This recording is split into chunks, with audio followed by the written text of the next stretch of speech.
Entering the gray area, navigating ambiguity in language. Hello, everyone. Today, we're diving into an interesting English phrase, entering a gray area. This phrase is a fascinating part of the English language that deals with uncertainty and ambiguity. By understanding it, you can enrich your language skills and express complex ideas more effectively. Let's explore what it means, how to use it, and some examples to clear up any confusion.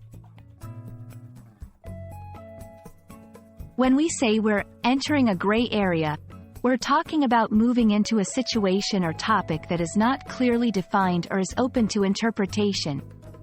Unlike black and white areas, which represent clear, definitive choices or distinctions, a gray area is murky, with no clear right or wrong answers.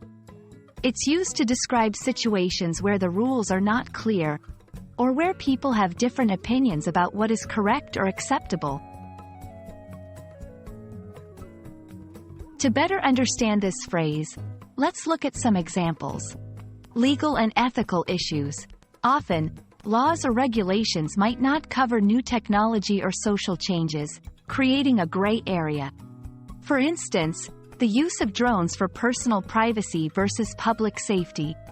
Workplace policies. Sometimes, company rules might be open to interpretation, such as dress codes or remote work policies, leading to gray areas in employee conduct. Personal relationships.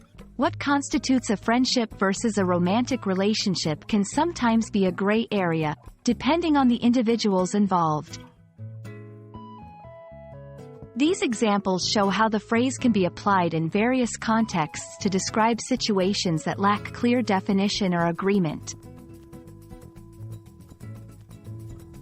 Understanding and recognizing gray areas is crucial because it helps us navigate complex situations with greater empathy and awareness.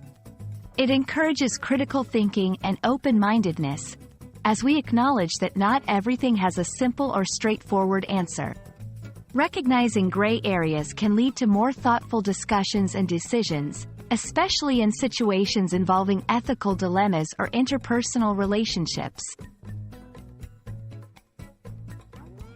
I hope this video has shed some light on the phrase, entering a gray area, and its significance in the English language.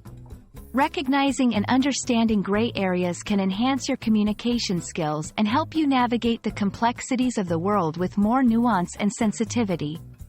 Thank you for watching, and I look forward to exploring more interesting topics with you in the future. Happy learning!